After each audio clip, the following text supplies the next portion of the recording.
Hampir 2 pekan Raffi Ahmad menginap di tahanan BNN. Selama itu pula publik tak lagi melihat wajah Raffi. Seperti apa kondisi dan bagaimana pula dengan kesehatannya? Semua keterangan itu hanya bisa dijelaskan dari orang-orang yang telah menjenguk Raffi selama di tahanan.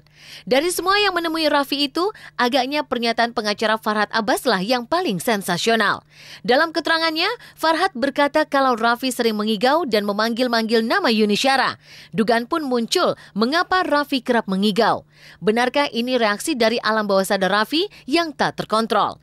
Atau Raffi memang tengah tertekan akibat penahanannya ini? Benarkah Raffi mengkonsumsi metilon sebagai pelarian atas kekecewaan terhadap kandasnya hubungan cintanya dengan Yuni Syara? Yang ngomong tentang Yuni Syara bukan Raffi, tapi adalah penyidiknya kepada saya. Nah, bahkan Raffi kalau tidur ngigau masih menyebut-nyebut nama Yuni Syara.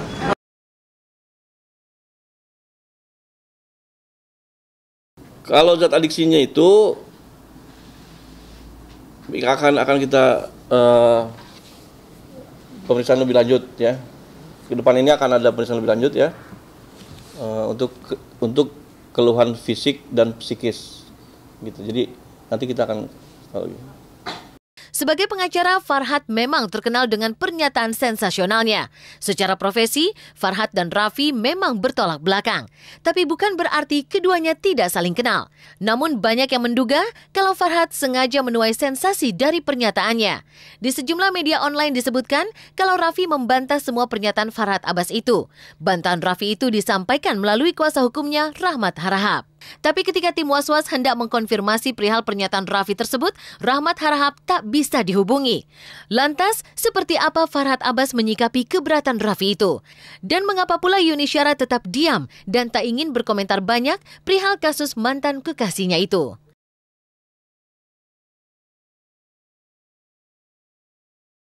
Kalau mengenai adanya bantahan dari pengacara Raffi Rahmat, ya menurut saya mungkin pengacaranya pikir saya akan mengambil kasus ini, padahal sama sekali tidak.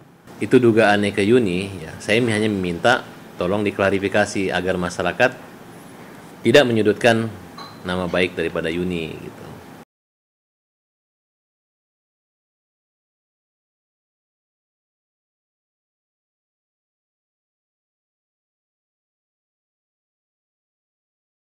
Sebagai entertainer, nama Raffi memang sudah terlanjur populer. Itu ditunjang dari pribadinya yang ramah, sehingga bukan tidak mungkin banyak orang yang menjadi temannya. Dari sekian banyak teman Raffi, sepertinya nama politikus Wanda Hamidah lah yang masih terbilang baru. Kedekatan Wanda dan Raffi terendus saat BNN menggerebek rumah Raffi di kawasan Lebak Bulus beberapa waktu lalu. Banyak yang mengira kalau Wanda adalah teman dekat wanita Raffi saat ini. Lantas, seperti apa sebenarnya kedekatan Raffi dan Wanda? Benarkah lebih dari seorang teman? Inilah pengakuan Wanda. Kata siapa? Itu gimana sih Mbak? Ya deket kan, sahabat boleh kan, sama-sama single, temenan. Nggak apa-apa kan? Sempat tadi tidak? Tanya Raffi dong ya. Kan Raffi lagi di BNN.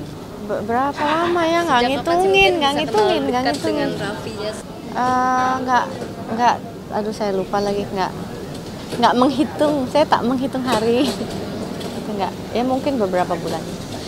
Kedekatan yang juga tak dibantah oleh Wanda Hamidah.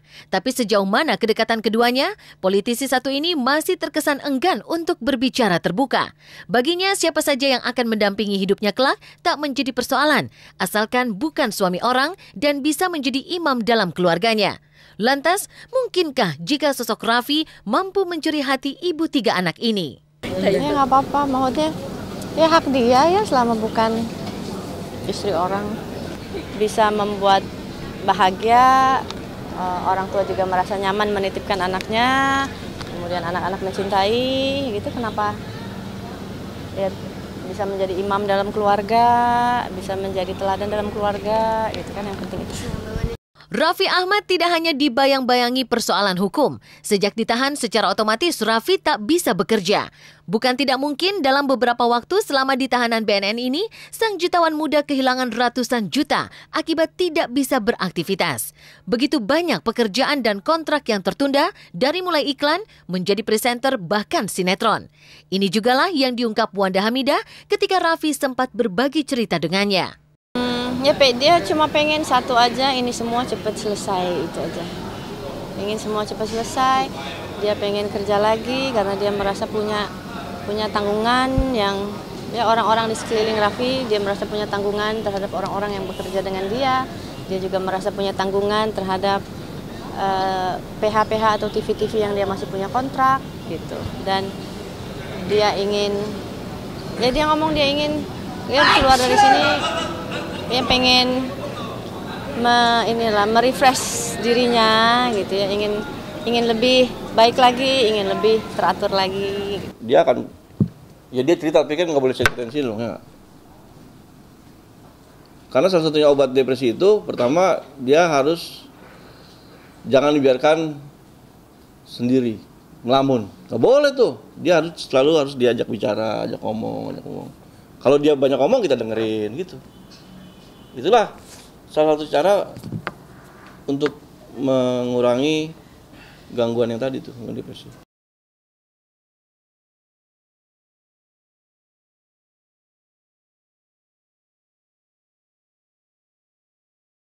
Kemelut hukum berbeda tengah dihadapi Macica Muchtar. Benarkah jika tes DNA yang tak kunjung terlaksana membuat Macica geram? Bagaimana pula dengan kisah cinta Nadine Chandrawinata dan Moreno Suprapto?